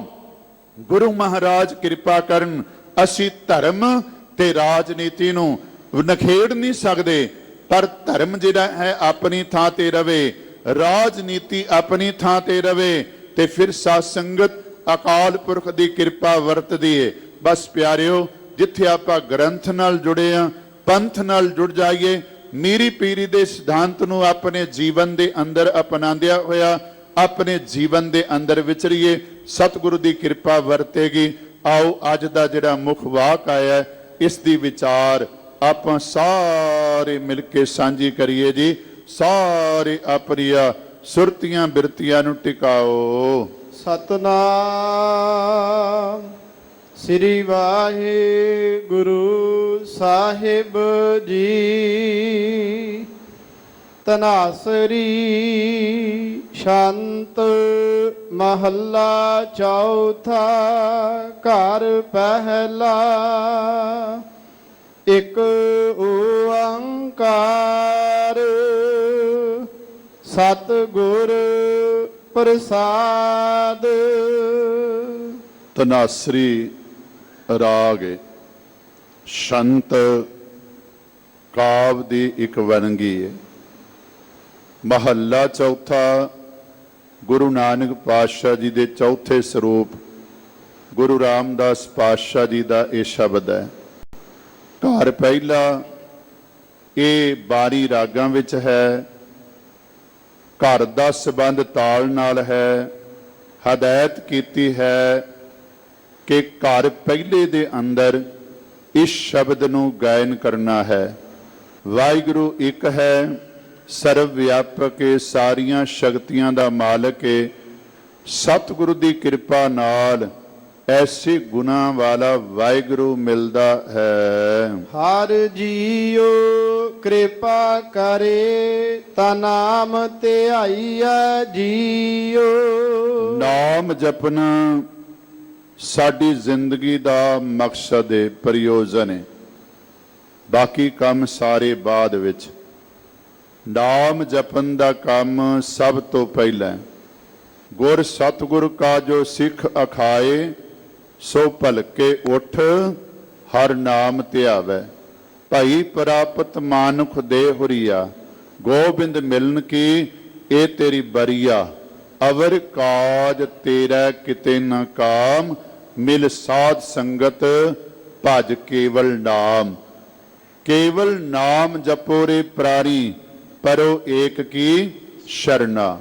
ਨਾਮ ਜਪਣਾ ਹੈ, ਇਹ ਬੜਾ ਜ਼ਰੂਰੀ ਕਰਮ ਹੈ ਸਾਡੇ ਜੀਵਨ ਦੇ ਅੰਦਰ। ਹਰ ਇੱਕ ਬੰਦਾ ਚਾਹੁੰਦਾ ਹੈ ਕਿ ਨਾਮ ਦੀਆਂ ਇੰਨੀਆਂ ਬਰਕਤਾਂ, ਸਿਮਰਨ ਦੀਆਂ ਇੰਨੀਆਂ ਬਰਕਤਾਂ, ਸਿਮਰਨ ਕਰਨ ਵਾਲੇ ਨੂੰ ਆਹ ਕੁਝ ਪ੍ਰਾਪਤ ਹੁੰਦਾ ਹੈ, ਮੈਨੂੰ ਵੀ ਸਿਮਰਨ ਕਰਨਾ ਚਾਹੀਦਾ ਹੈ। ਪਰ ਮਹਾਰਾਜ ਆਖਦੇ ਨੇ, ਵਾਹਿਗੁਰੂ ਜੀ ਮਿਹਰ ਕਰਨ, ਵਾਹਿਗੁਰੂ ਜੀ ਕਿਰਪਾ ਕਰਨ, ਵਾਹਿਗੁਰੂ ਜੀ ਬਖਸ਼ਿਸ਼ ਕਰਨ, ਤਾਂ ਹੀ ਨਾਮ ਜਿਹੜਾ ਨਾ ਇਹ ਧਿਆਇਆ ਜਾ ਸਕਦਾ ਹੈ, ਇਹ ਜਪਿਆ ਜਾ ਸਕਦਾ ਹੈ, ਇਹ ਸਿਮਰਿਆ ਜਾ ਸਕਦਾ ਹੈ। ਕਿਉਂਕਿ ਆਪ ਜਪਾਏ ਜਪੈ ਸੋ ਨਾਉ, ਤੁਮਰੀ ਕਿਰਪਾ ਤੇ ਜਪੀਏ ਨਾਮ। ਫਿਰ ਆਪਾਂ ਪੜ੍ਹਦੇ ਹਾਂ, ਨਦਰ ਕਰੇ ਤਾਂ ਸਿਮਰਿਆ ਜਾਏ। ਵਾਹਿਗੁਰੂ ਪਰਮਾਤਮਾ ਕਿਰਪਾ ਕਰੇ ਤਾਂ ਉਸ ਵਾਹਿਗੁਰੂ ਦਾ ਨਾਮ ਜਪਿਆ ਜਾ ਸਕਦਾ ਹੈ। ਸਤਿਗੁਰ ਮਿਲੈ ਸੋ ਭਾਏ, ਸਹਿਜ ਗੁਣ ਗਾਈਐ ਜੀਉ। ਸਤਿਗੁਰੂ ਮਿਲੈ। ਹੁਣ ਸਤਿਗੁਰ ਮਿਲੈ ਤੋਂ ਭਾਵ ਜੀਵਨ ਦੇ ਅੰਦਰ ਸਤਿਗੁਰੂ ਦੀ ਪ੍ਰਾਪਤੀ ਹੋ ਜਾਵੇ, ਸਤਿਗੁਰੂ ਮਿਲ ਜਾਵੇ। ਸਤਿਗੁਰੂ ਨੂੰ ਮਿਲਣ ਤੋਂ ਭਾਵ ਕੀ ਹੈ? ਗੁਰੂ ਦੀ ਮੱਤ ਜੀਵਨ ਦੇ ਅੰਦਰ ਆ ਜਾਵੇ, ਗੁਰੂ ਦਾ ਹਰ ਹੁਕਮ ਪ੍ਰਵਾਨ ਹੋਵੇ। ਜਦੋਂ ਸਤਿਗੁਰੂ ਜੀਵਨ ਦੇ ਅੰਦਰ ਮਿਲ ਜਾਂਦਾ ਹੈ, ਗੁਰੂ ਦੀ ਮੱਤ ਆ ਜਾਂਦੀ ਹੈ, ਤੇ ਮਹਾਰਾਜ ਕਿਰਪਾ ਕਰਦੇ ਹਨ, ਸੁਭਾਏ ਪਿਆਰ ਨਾਲ ਸਹਿਜ ਗੁਣ ਗਾਈਐ ਜੀਓ। ਸਹਿਜ ਗੁਣ ਗਾਈਐ ਜੀਓ ਤੋਂ ਭਾਵ ਜਦੋਂ ਗੁਰੂ ਜੀਵਨ ਦੇ ਅੰਦਰ ਮਿਲਦਾ ਹੈ ਤੇ ਫਿਰ ਵਾਹਿਗੁਰੂ ਪਰਮਾਤਮਾ ਦੇ ਗੁਣ ਪਿਆਰ ਨਾਲ ਗਾਏ ਜਾਂਦੇ ਨੇ। ਕਿਉਂਕਿ ਸਤਿਗੁਰੂ ਇਹ ਗੱਲ ਸਮਝਾਉਂਦਾ ਹੈ, ਸਾਚ ਕਹੂੰ ਸੁਣ ਲਿਓ ਸਬੈ, ਜਿਨ ਪ੍ਰੇਮ ਕੀਓ ਤਿਨ ਹੀ ਪ੍ਰਭ ਪਾਇਓ। ਜਿਨ੍ਹਾਂ ਨੇ ਪਿਆਰ ਕੀਤਾ, ਵਾਹਿਗੁਰੂ ਪਰਮਾਤਮਾ ਦੇ ਗੁਣ ਗਾਏ, ਉਹਨਾਂ ਨੂੰ ਵਾਹਿਗੁਰੂ ਦੀ ਖੁਸ਼ੀ ਪ੍ਰਾਪਤ ਹੋਈ। ਹੁਣ ਮਹਾਰਾਜ ਆਖਦੇ ਨੇ ਸਤਿਗੁਰੂ ਮਿਲ ਗਿਆ, ਸਤਿਗੁਰੂ ਪ੍ਰਾਪਤ ਹੋ ਗਿਆ, ਗੁਰੂ ਦੀ ਮਤ ਜੀਵਨ ਅੰਦਰ ਆ ਗਈ। ਜਿਸ ਬੰਦੇ ਨੂੰ ਇਹ ਦਾਤ ਮਿਲ ਗਈ, ਉਹ ਪਿਆਰ ਨਾਲ ਵਾਹਿਗੁਰੂ ਪਰਮਾਤਮਾ ਦੇ ਗੁਣ ਗਾਉਂਦਾ ਹੈ। ਗੁਣ ਗਾਏ ਵਿਗਸੈ ਸਦਾ ਅਨ ਦਿਨ, ਜਾਂ ਆਪ ਸਾਚੇ ਭਾਵੇ। ਤੇ ਜਿਹੜਾ ਵਾਹਿਗੁਰੂ ਦੀਆਂ ਵਡਿਆਈਆਂ ਕਰਦਾ ਹੈ, ਸਿਫਤਾਂ ਕਰਦਾ ਹੈ, ਹਰ ਵੇਲੇ ਵਾਹਿਗੁਰੂ ਨੂੰ ਅੱਗੇ ਰੱਖਦਾ ਹੈ, ਸਤ ਸੰਗਤ, ਉਹ ਬੰਦਾ ਜਿਹੜਾ ਹੈ ਹਰ ਵੇਲੇ, ਹਰ ਸਮੇਂ, ਹਰ ਰੋਜ਼ ਖੇੜੇ ਵਿੱਚ ਰਹਿੰਦਾ ਹੈ, ਖੜਾਅ ਵਿੱਚ ਰਹਿੰਦਾ ਹੈ, ਹੱਸਦਾ ਰਹਿੰਦਾ ਹੈ। ਕਦੀ ਉਸ ਦੇ ਅੰਦਰ ਨਮੋਸ਼ੀ ਨਹੀਂ ਆਉਂਦੀ, ਖਿੜਿਆ ਰਹੇਗਾ, ਖੇੜੇ ਵਿੱਚ ਰਹੇਗਾ, ਕਿਉਂਕਿ ਗੁਣ ਗਾਣ ਵਾਲਾ ਖੇੜੇ ਵਿੱਚ ਰਹਿੰਦਾ ਹੈ ਹਰ ਵੇਲੇ। ਉਹ ਹੀ ਸੱਚੇ ਵਾਹਿਗੁਰੂ ਪਰਮਾਤਮਾ ਨੂੰ ਪਾਉਂਦਾ ਹੈ। ਅਹੰਕਾਰ ਹਉ ਮੈਂ ਤਜੈ ਮਾਇਆ, ਸਹਿਜ ਨਾਮ ਸਮਾਵੈ। ਜਿਉਂ-ਜਿਉਂ ਬੰਦਾ ਵਾਹਿਗੁਰੂ ਦੀਆਂ ਸਿਫਤਾਂ ਕਰਦਾ ਹੈ, ਤਿਉਂ-ਤਿਉਂ ਹੰਕਾਰ ਵਰਗੇ, ਹਉਮੈ ਵਰਗੇ ਔਗੁਣਾਂ ਤੋਂ ਬਚ ਜਾਂਦਾ ਹੈ, ਮਾਇਆ ਦੇ ਮੋਹ ਤੋਂ ਬਚ ਜਾਂਦਾ ਹੈ। ਮਹਾਰਾਜ ਆਖਦੇ ਨੇ ਹੰਕਾਰ ਹਉਮੈ ਤਜੇ ਮਾਇਆ, ਸਹਿਜ ਨਾਮ ਸਮਾਵੈ।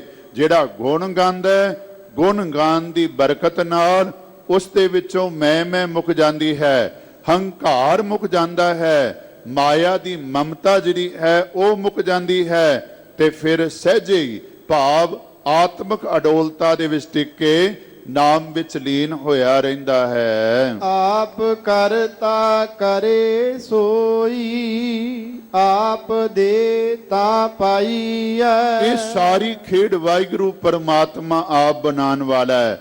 ਨਾਮ ਜਪਾਉਣ ਵਾਲੀ, ਆਪਣੇ ਗੁਣ ਗਾਉਣ ਵਾਲੀ, ਜਿਸ ਨੂੰ ਦਾਤ ਦਿੰਦਾ ਹੈ, ਜਿਸ ਉੱਤੇ ਕਿਰਪਾ ਕਰਦਾ ਹੈ, ਉਹ ਹੀ ਇਹ ਕਰਮ ਆਪਣੇ ਜੀਵਨ ਦੇ ਅੰਦਰ ਕਰਦਾ ਹੈ। ਆਪ ਕਰਤਾ ਕਰੇ ਸੋਈ, ਆਪ ਦੇਤਾ ਪਾਈਐ। ਨਾਮ ਦੀ ਦਾਤ ਦੇਣ ਦੀ ਕਿਰਤ ਕਰਨ ਵਾਲਾ ਵੀ ਵਾਹਿਗੁਰੂ ਪਰਮਾਤਮਾ ਆਪ ਹੈ। ਜਿਹਨੂੰ ਇਹ ਦਾਤ ਦਿੰਦਾ ਹੈ, ਉਹ ਸਵਾਸ ਸਵਾਸ ਵਾਹਿਗੁਰੂ ਪਰਮਾਤਮਾ ਦਾ ਨਾਮ ਸਿਮਰਦਾ ਹੈ। ਹਰ ਜੀਉ ਕਿਰਪਾ ਕਰੇ, ਤਾ ਨਾਮ ਧਿਆਈਐ ਜੀਉ। ਵਾਹਿਗੁਰੂ ਪਰਮਾਤਮਾ ਕਿਰਪਾ ਕਰੇ ਤਾਂ ਉਸ ਦਾ ਨਾਮ ਜਪਿਆ ਜਾ ਸਕਦਾ ਹੈ। ਅੰਦਰ ਸਾਚਾ ਨੇਹੋ, ਪੂਰੇ ਸਤਿਗੁਰੈ ਜੀਉ।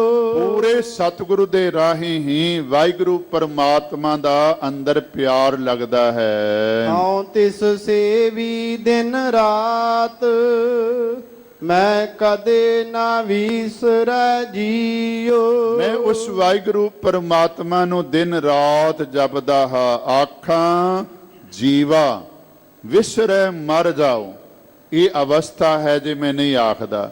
ਜਬ ਲਗ ਤਾਗਾ ਬਾਹੋਂ ਬੇਹੀ, ਤਬ ਲਗ ਬਿਸਰੈ ਰਾਮ ਸਨੇਹੀ। ਮੇਰੀ ਮਾਂ, ਜਦੋਂ ਮੈਂ ਧਾਗਾ ਨਲੀ ਦੇ ਵਿੱਚੋਂ ਸਾਹ ਖਿੱਚ ਕੇ ਕੱਢਦਾ ਹਾਂ, ਇੰਨਾ ਸਮਾਂ ਵੀ ਮੈਂ ਵਾਹਿਗੁਰੂ ਪਰਮਾਤਮਾ ਕੋਲੋਂ ਟੁੱਟਦਾ ਜਾਂ ਉਸ ਦਾ ਨਾਮ ਭੁੱਲਦਾ ਜਾਂ ਮੈਨੂੰ ਨਾਮ ਨਹੀਂ ਜਪਿਆ ਜਾਂਦਾ, ਤੇ ਮੇਰੇ ਵਾਸਤੇ ਇਹ ਵੀ ਔਖਾ ਸਮਾਂ ਹੈ। ਜਬ ਲਗ ਤਾਗਾ ਬਾਹੋਂ ਬੇਹੀ, ਤਬ ਲਗ ਬਿਸਰੈ ਰਾਮ ਸਨੇਹੀ। ਮਹਾਰਾਜ ਆਖਦੇ ਹਨ, ਮੈਂ ਦਿਨ ਰਾਤ ਉਸ ਵਾਹਿਗੁਰੂ ਪਰਮਾਤਮਾ ਦਾ ਨਾਮ ਜਪਦਾ ਹਾਂ, ਕਦੀ ਵੀ ਉਸ ਨੂੰ ਵਿਸਾਰਦਾ ਨਹੀਂ, ਕਦੀ ਉਸ ਨੂੰ ਭੁਲਾਉਂਦਾ ਨਹੀਂ। ਕਦੇ ਨਾ ਵਿਸਾਰੀ ਆਨੰਦਿਨ ਸਮਾਰੀ, ਜਾ ਨਾਮ ਲਈ ਤਾਂ ਜੀਵਾ। ਕਦੀ ਵੀ ਮੈਂ ਉਸ ਨੂੰ ਵਿਸਾਰਦਾ ਨਹੀਂ, ਹਰ ਵੇਲੇ ਉਸ ਨੂੰ ਜਪਦਾ ਹਾਂ, ਕਿਉਂਕਿ ਮੈਨੂੰ ਇਹ ਸਮਝ ਆ ਗਈ ਹੈ, ਜਪਾਂਗਾ ਜਿੰਦਾ ਰਵਾਂਗਾ, ਨਹੀਂ ਜਪਾਂਗਾ ਮਰ ਜਾਵਾਂਗਾ। ਕਿਉਂਕਿ ਜੇ ਜੀਵ ਜੈ ਪਤ ਲੱਥੀ ਜਾਏ, ਸਭ ਹਰਾਮ ਜੇਤਾ ਕਿਛ ਖਾਏ। ਇਹ ਸਮਝ ਆ ਗਈ ਕਿ ਵਾਹਿਗੁਰੂ ਪਰਮਾਤਮਾ ਦਾ ਨਾਮ ਜਪਿਆ ਹੀ ਜੀਵਨ ਪ੍ਰਾਪਤ ਹੋ ਸਕਦਾ ਹੈ। ਕਿਉਂਕਿ ਜੀਵਨ ਹਰ ਜਪ ਸਾਧ ਸੰਗ। ਸ਼ਰਵਣੀ ਸੁਣੀ ਤਾਂ ਇਹੋ ਮਨ ਤ੍ਰਿਪਤੈ, ਗੁਰਮੁਖ ਅੰਮ੍ਰਿਤ ਪੀਵਾ। ਜਦੋਂ ਮੈਂ ਕੰਨਾਂ ਦੇ ਨਾਲ ਵਾਹਿਗੁਰੂ ਪਰਮਾਤਮਾ ਦਾ ਨਾਮ ਸੁਣਦਾ ਹਾਂ ਤੇ ਮੈਂ ਰੱਜ ਜਾਂਦਾ ਹਾਂ, ਮੈਨੂੰ ਰੱਜ ਆ ਜਾਂਦਾ ਹੈ। ਸਰਵਣੀ ਸੁਣੀ ਤਾਂ ਇਹ ਮਨ ਤ੍ਰਿਪਤ ਹੈ, ਗੁਰਮੁਖ ਅੰਮ੍ਰਿਤ ਪੀਵਾ। ਗੁਰਮੁਖ ਤੋਂ ਭਾਵ ਗੁਰੂ ਦੀ ਸ਼ਰਨ ਵਿੱਚ ਪੈ ਕੇ ਮੈਂ ਵਾਹਿਗੁਰੂ ਪਰਮਾਤਮਾ ਦਾ ਆਤਮਿਕ ਜੀਵਨ ਦੇਣ ਵਾਲਾ ਨਾਮ ਜਲ ਪੀਂਦਾ ਹਾਂ। ਨਦਰ ਕਰੇ ਤਾਂ ਸਤਿਗੁਰ ਮੇਲੇ, ਅਨ ਦਿਨ ਬਵੇਕ ਬੁੱਧ ਵਿਚਰੈ। ਜਿਨ੍ਹਾਂ ਉੱਤੇ ਵਾਹਿਗੁਰੂ ਪਰਮਾਤਮਾ ਕਿਰਪਾ ਕਰਦਾ ਹੈ ਉਹਨਾਂ ਨੂੰ ਸਤਿਗੁਰੂ ਨਾਲ ਮਿਲਾਉਂਦਾ ਹੈ, ਤੇ ਜਿਨ੍ਹਾਂ ਨੂੰ ਸਤਿਗੁਰੂ ਨਾਲ ਮਿਲਾ ਦਿੰਦਾ ਹੈ ਉਹ ਹਰ ਵੇਲੇ ਵਿਵੇਕ ਬੁੱਧ ਵਿੱਚ ਵਿਚਰਦੇ ਨੇ। ਵਿਵੇਕ ਬੁੱਧ ਕੀ ਹੈ? ਮਾੜੇ ਚੰਗੇ ਦੀ ਪਹਿਚਾਨ ਕਰਨੀ। ਸਤਿਗੁਰੂ ਦੀ ਕਿਰਪਾ ਨਾਲ ਇਹ ਸਮਝ ਆ ਜਾਂਦੀ ਏ ਇਹ ਕੰਮ ਚੰਗਾ ਹੈ, ਇਹ ਕੰਮ ਮਾੜਾ ਹੈ। ਤੇ ਫਿਰ ਬੰਦਾ ਜਦੋਂ ਇਸ ਗੱਲ ਦੀ ਪਰਖ ਕਰ ਲਵੇ ਤੇ ਫਿਰ ਕਦੀ ਮਾੜਾ ਕੰਮ ਕਰਦਾ ਨਹੀਂ, ਆਪਣੇ ਜੀਵਨ ਦੇ ਅੰਦਰ ਚੰਗਾ ਕੰਮ ਕਰਦਾ ਹੈ। ਮਹਾਰਾਜ ਆਖਦੇ ਨੇ ਵਾਹਿਗੁਰੂ ਕਿਰਪਾ ਕਰੇ, ਸਤਿਗੁਰੂ ਨਾਲ ਮਿਲਾਪ ਹੁੰਦਾ ਹੈ। ਸਤਿਗੁਰੂ ਕਿਰਪਾ ਕਰੇ ਤੇ ਫਿਰ ਉਹ ਬੁੱਧੀ ਜੀਵਨ ਦੇ ਅੰਦਰ ਪ੍ਰਾਪਤ ਹੋ ਜਾਂਦੀ, ਉਹ ਅਕਲ ਜੀਵਨ ਦੇ ਅੰਦਰ ਪ੍ਰਾਪਤ ਹੋ ਜਾਂਦੀ ਏ, ਜਿਸ ਨਾਲ ਸੱਚ ਤੇ ਝੂਠ ਦਾ ਨਿਰਣਾ ਕੀਤਾ ਜਾ ਸਕਦਾ ਹੈ। ਰੱਬ ਦੇ ਪਿਆਰੇ ਹਰ ਵੇਲੇ ਇਹੋ ਹੀ ਮੰਗਦੇ ਨਾ, ਸਾ ਮਤ ਦੇਹੋ ਦਇਆਲ ਪ੍ਰਭ, ਜਿਤ ਤੁਮੇ ਅਰਾਧਾ, ਕਿਉਂਕਿ ਸਾ ਮਤ ਦੇਹੋ ਦਇਆਲ ਪ੍ਰਭ। ਪਿਆਰੇ ਇਨ ਬਿਦ ਮਿਲਨ ਨ ਜਾਈ, ਮੈਂ ਕੀਏ ਕਰਮ ਅਨੇਕਾ, ਹਾਰ ਪਰਿਓ ਸੁਆਮੀ ਕੈ ਦੁਆਰੈ, ਦੀਜੈ ਬੁੱਧ ਵਿਵੇਕਾ। ਮੈਨੂੰ ਉਹ ਬੁੱਧੀ ਦਿਓ, ਉਹ ਵਿਵੇਕ ਦਿਓ, ਕਿਉਂਕਿ ਬਿਬ ਏਕ, ਦੋ ਚੀਜ਼ਾਂ ਰਲੀਆਂ ਹੋਈਆਂ ਨੇ, ਉਹਨਾਂ ਨੂੰ ਅੱਡ ਅੱਡ ਕਰਨਾ ਹੈ। ਜਿਵੇਂ ਸੱਚ ਤੇ ਝੂਠ ਹੈ, ਸੱਚ ਤੇ ਝੂਠ ਦਾ ਨਿਰਣਾ ਕਰਨ ਵਾਲੀ ਬੁੱਧੀ ਜਿਹੜੀ ਉਹਨੂੰ ਵਿਵੇਕ ਕਿਹਾ ਜਾਂਦਾ ਹੈ। ਮਹਾਰਾਜ ਆਖਦੇ ਨੇ ਜਿਹੜਾ ਅਕਾਲ ਪੁਰਖ ਦੀ ਕਿਰਪਾ ਦਾ ਪਾਤਰ ਬਣਦਾ, ਸਤਿਗੁਰੂ ਨਾਲ ਮਿਲਦਾ ਹੈ। ਜਿਹੜਾ ਸਤਿਗੁਰੂ ਨਾਲ ਮਿਲਦਾ ਹੈ ਉਹਨੂੰ ਵਿਵੇਕ ਬੁੱਧੀ ਪ੍ਰਾਪਤ ਹੋ ਜਾਂਦੀ ਹੈ। ਅੰਦਰ ਸਾਚਾ ਨੇਹੋ ਪੂਰੇ ਸਤਿਗੁਰੈ, ਸਤਿਗੁਰੂ ਪੂਰੇ ਦੀ ਕਿਰਪਾ ਨਾਲ ਹੀ ਵਾਹਿਗੁਰੂ ਨਾਲ ਅੰਦਰ ਸੱਚਾ ਪਿਆਰ ਲੱਗਦਾ ਹੈ। ਸਤ ਸੰਗਤ ਮਿਲੈ ਵੱਡ ਭਾਗ, ਤਾਂ ਹਰ ਰਸ ਆਵੇ ਜੀ। ਵੱਡੇ ਭਾਗਾਂ ਨਾਲ ਜਿਨ੍ਹਾਂ ਨੂੰ ਗੁਰੂ ਦੀ ਸੰਗਤ ਮਿਲਦੀ ਹੈ ਉਹਨਾਂ ਨੂੰ ਨਾਮ ਦਾ ਰਸ ਜਿਹੜਾ ਨਾ ਇਸ ਦਾ ਸਵਾਦ ਆਣ ਲੱਗ ਪੈਂਦਾ ਹੈ। ਆਨ ਦਿਨ ਰਹਿ ਲਿਵ ਲਾਏ, ਤਾਂ ਸਹਿਜ ਸਮਾਵੇ ਜੀਓ। ਹਰ ਵੇਲੇ ਵਾਹਿਗੁਰੂ ਪਰਮਾਤਮਾ ਦੇ ਨਾਲ ਲਿਵ ਜੋੜੀ ਰੱਖਦੇ ਨੇ ਕੌਣ? ਜਿਨ੍ਹਾਂ ਉੱਤੇ ਵਾਹਿਗੁਰੂ ਪਰਮਾਤਮਾ ਦੀ ਕਿਰਪਾ ਹੁੰਦੀ, ਜਿਹੜੇ ਸਤ ਸੰਗਤ ਦੇ ਵਿੱਚ ਮਿਲਦੇ ਹਨ, ਜਿਨ੍ਹਾਂ ਨੂੰ ਨਾਮ ਦਾ ਰਸ ਆਣ ਲੱਗ ਪੈਂਦਾ, ਹਰ ਵੇਲੇ ਨਾਮ ਵਿੱਚ ਲਿਵ ਜੋੜੀ ਰੱਖਦੇ ਹਨ ਤੇ ਆਤਮਿਕ ਅਡੋਲਤਾ ਦੇ ਵਿੱਚ ਲੀਨ ਰਹਿੰਦੇ ਹਨ। ਸਹਿਜ ਸਮਾਵੈ ਤਾਂ ਹਰ ਮਨ ਭਾਵੈ, ਸਦਾ ਅਤੀਤ ਬੈਰਾਗੀ। ਜਿਹੜਾ ਆਤਮਿਕ ਅਡੋਲਤਾ ਦੇ ਵਿੱਚ ਟਿਕਿਆ ਉਹੀ ਵਾਹਿਗੁਰੂ ਦੇ ਮਨ ਨੂੰ ਭਾ ਗਿਆ, ਤੇ ਜਿਹੜਾ ਵਾਹਿਗੁਰੂ ਦੇ ਮਨ ਨੂੰ ਭਾ ਗਿਆ ਉਹਨੂੰ ਘਰ ਛੱਡ ਕੇ ਜੰਗਲਾਂ ਵਿੱਚ ਜਾਣ ਦੀ ਲੋੜ ਨਹੀਂ। ਉਹ ਘਰ ਵਿੱਚ ਹੀ ਬੈਰਾਗੀ ਬਣ ਜਾਂਦਾ ਹੈ, ਉਹ ਘਰ ਵਿੱਚ ਹੀ ਨਿਰਲੇਪ ਰਹਿੰਦਾ ਹੈ। ਜੈਸੇ ਜਲ ਮੈਂ ਕਮਲ ਨਿਰਾਲਮ, ਮੁਰਗਾਈ ਨ ਸ਼ਾਣੇ, ਸੁਰਤ ਸ਼ਬਦ ਪਵ ਸਾਗਰ ਤਰੀਐ, ਨਾਨਕ ਨਾਮ ਵਖਾਣੈ। ਰਹਿਣਗੇ ਦੁਨੀਆ ਦੇ ਵਿੱਚ ਪਰ ਵਾਹਿਗੁਰੂ ਨਾਲ ਉਹਨਾਂ ਦੀ ਲਿਵ ਜੁੜੀ ਰਹੇਗੀ, ਕਿਉਂਕਿ ਸਤਿਗੁਰੂ ਮਹਾਰਾਜ ਇਸੇ ਵਾਸਤੇ ਆਖਦੇ ਨੇ, ਇਹ ਮਨ ਪਿਆਰਿਆ ਤੂੰ ਸਦਾ ਸੱਚ ਸੰਭਾਲੇ, ਇਹ ਕੁਟੰਬ ਤੂੰ ਜੇ ਦੇਖਦਾ ਚਲੇ ਨਾਹੀ ਤੇਰੇ ਨਾਲੇ, ਸਾਥ ਤੇਰੇ ਚਲੇ ਨਾਹੀ ਤਿਸ ਨਾਲ ਕਿਉਂ ਚਿਤ ਲਾਈਐ। ਐਸਾ ਕੰਮ ਮੂਲੇ ਨ ਕੀਚੈ, ਜਿਤ ਅੰਤ ਪਛੋਤਾਈਐ।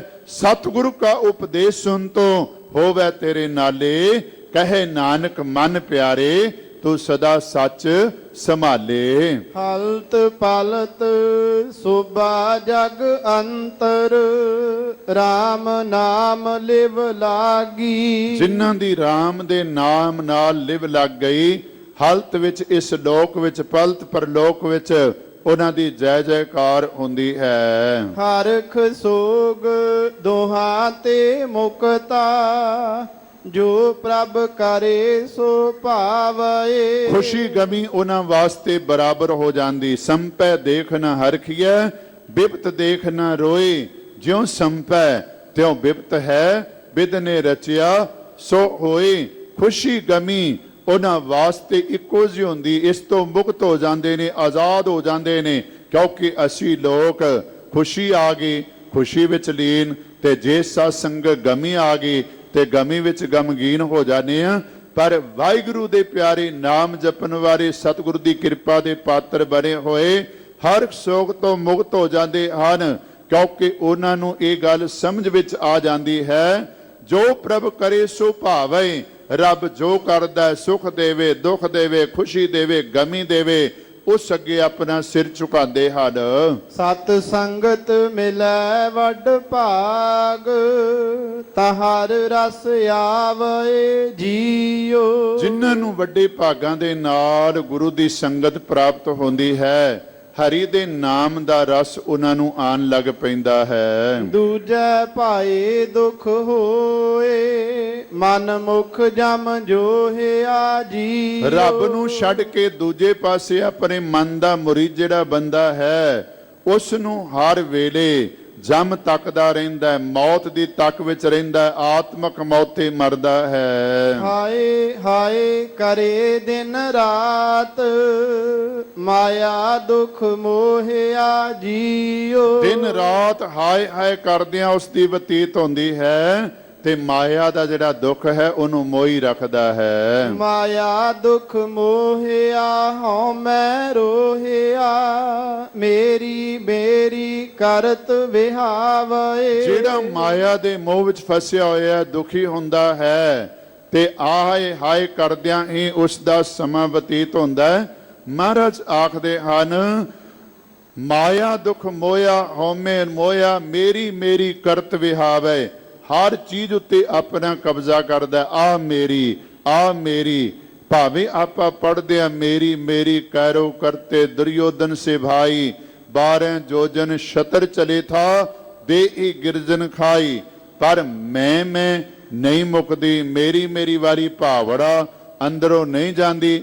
ਹਾਲੇ ਕਿ ਸੁਣਦੇ ਹਾਂ, ਜਬ ਲਗ ਮੇਰੀ ਮੇਰੀ ਕਰੈ, ਤਬ ਲਗ ਕਾਜ ਏਕ ਨਹੀਂ ਸਰੈ। जब मेरी मेरी मिट जाए, तब प्रभ काज सुवारे आए। पर जेड़ा रब नूं छड्ड के, गुरु नूं छड्ड के अपने मन दा मुरीद है, महाराज कहंदे ने माया दे दुख विच दुखी हुंदा रहिंदा है, ते नाल ही मैं मेरी दे विच फसिया रहिंदा है।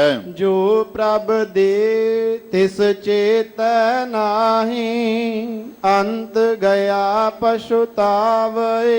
ऐसा मनुख ਦਿੱਤੀ ਹੋਈ ਦਾਤ ਨਾਲ ਪਿਆਰ ਕਰਦਾ, ਦਾਤੇ ਨਾਲ ਪਿਆਰ ਨਹੀਂ ਕਰਦਾ।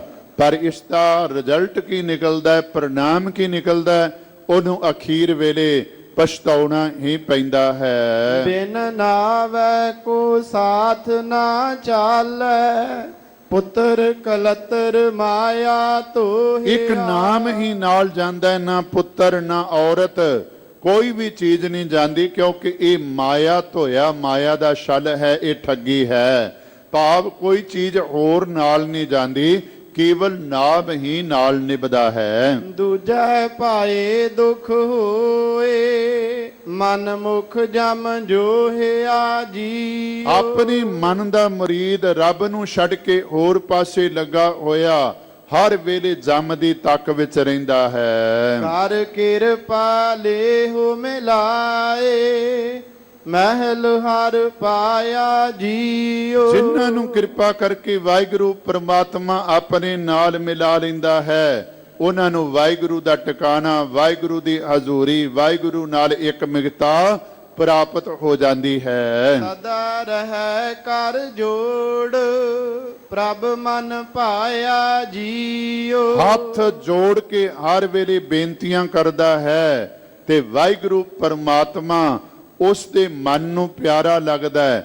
ਵਾਹਿਗੁਰੂ ਦੇ ਨਾਲ ਉਹ ਪਿਆਰ ਕਰਦਾ ਹੈ। ਪ੍ਰਭ ਮਨ ਭਾਵੈ ਤਾ ਹੁਕਮ ਸਮਾਵੈ, ਹੁਕਮ ਮਨ ਸੁਖ ਪਾਇਆ। ਜਿਹੜਾ ਵਾਹਿਗੁਰੂ ਦੀ ਕਿਰਪਾ ਦਾ ਪਾਤਰ ਬਣ ਗਿਆ, ਵਾਹਿਗੁਰੂ ਨਾਲ ਪਿਆਰ ਕਰਨ ਲੱਗ ਪਿਆ, ਵਾਹਿਗੁਰੂ ਦੇ ਹੁਕਮ ਵਿੱਚ ਲੀਨ ਹੋ ਜਾਂਦਾ ਹੈ। ਤੇ ਜਿਹੜਾ ਵਾਹਿਗੁਰੂ ਦੇ ਹੁਕਮ ਵਿੱਚ ਲੀਨ ਹੋ ਜਾਂਦਾ ਹੈ, ਹੁਕਮ ਨੂੰ ਮੰਨ ਕੇ ਆਪਣੇ ਜੀਵਨ ਦੇ ਅੰਦਰ ਸੁਖ ਪ੍ਰਾਪਤ ਕਰਦਾ ਹੈ। ਅਨ ਦਿਨ ਜਪਤ ਰਹਿ ਦਿਨ ਰਾਤੀ, ਸਹਜੇ ਨਾਮ ਧਿਆਇਆ। ਹਰ ਵੇਲੇ ਉਹ ਵਾਹਿਗੁਰੂ ਪਰਮਾਤਮਾ ਦਾ ਨਾਮ ਜਪਦਾ ਹੈ ਤੇ ਆਤਮਿਕ ਅਡੋਲਤਾ ਦੇ ਵਿੱਚ ਟਿਕ ਕੇ ਵਾਹਿਗੁਰੂ ਪਰਮਾਤਮਾ ਦੇ ਨਾਮ ਨੂੰ ਧਿਆਉਂਦਾ ਹੈ। ਨਾਮੋ ਨਾਮ ਮਿਲੀ ਵਡਿਆਈ, ਨਾਨਕ ਨਾਮ ਮਨ ਭਾਵੈ। ਨਾਮ ਜਪਨ ਦੀ ਵਡਿਆਈ ਉਹਨੂੰ ਜੀਵਨ ਦੇ ਅੰਦਰ ਮਿਲਦੀ ਹੈ। ਤੇ ਮਹਾਰਾਜ ਆਖਦੇ ਨੇ ਵਡਿਆਈ ਕੀ,